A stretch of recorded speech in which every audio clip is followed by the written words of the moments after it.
There are a lot of untruths told in the grey area between immigration and economics. Today, Eco-Unrigged is untangling one of the most established and powerful. They come over here, stealing our jobs. We've all heard this said about immigrants in some form or another, no matter what side of the argument we are on. The problem is, it's not economically true, and the fallacy is obvious, and often known by those who spread it. So let's break down one of the biggest lies about migration using a quick and simple little example. Let's say I'm an immigrant in a new country. I go get a job in a factory and I get paid $100 a day. The stealing our jobs spiel would say that the job and that $100 a day was taken out of the hands of a national of that country and put into my hands. I stole it, and that was that. The thing is that when I earn that $100, it doesn't just disappear into the ether. I use it to buy groceries from a shop that employs shopkeepers. I pay my rent to my landlord, who employs superintendents and agencies. Also, I get healthcare and perhaps education for my kids, which requires a whole host of different experts in different jobs, and the list goes on. Rather than simply employing another person, I pay small fractions of hundreds or even thousands of other people's wages simply by buying goods, services, and luxuries. So rather than being a drain on the economy, a job stealer, I'm a more or less neutral part of the economy, right? Wrong. The fact is that my job in the factory earns me $100 and that gets recirculated, but it also earns my employer profit. If it didn't, they would sack me. That's the simple fact of commercialism. The profit could vary massively depending on the company and its efficiency. But let's say 30% or $30. That seems like a fair average.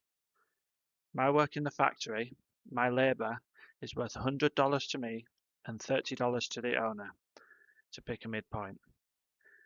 That money is not earned by a person who could steal another's job, but by a company which circulates it into the economy through taxes, expenses, dividends, and many other things like that. I have taken a $100 a day job, which admittedly could have been someone else's. I've recirculated that $100 back into the economy, paying a small part of many people's wages, as well as increasing the demand for many things a little bit, and helping to create many new jobs in the process to offset the one I've taken. But I've also created an extra $30 of wealth in the business that I worked for. If we zoom out, taking expenses and taxes into account, this is one of the major drivers behind large-scale economic growth. And the more people like me arrive, the more the economy grows. The same is true in the public sector, where the value of my job is not measured in dollars, but is still carefully tracked to make sure I'm providing value for money that is equal to or greater than the money that my employer is paying me. It's lucky for my host country that this premium is there. It is this extra wealth that supports those who cannot work in my new country, the young and the elderly, either through pensions invested in companies like my fictional employer, or more directly through efficient public services.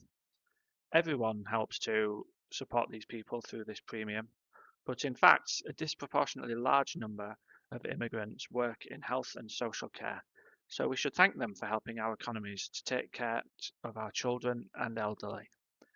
It's important to have enough able labourers to support those who are not capable of supporting themselves through labour, mostly the young and the elderly.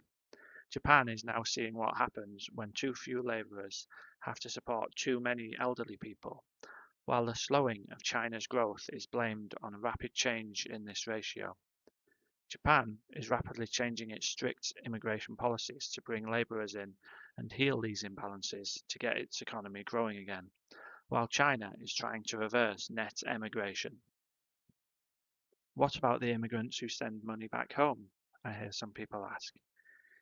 Even if an immigrant manages to send as much as half their wages back to their family, they are still spending the half they retain in their host country. Then there's the profit, the support of non-labourers and the rebalancing of the economy, not to mention the building of trade relations with the receiver economy.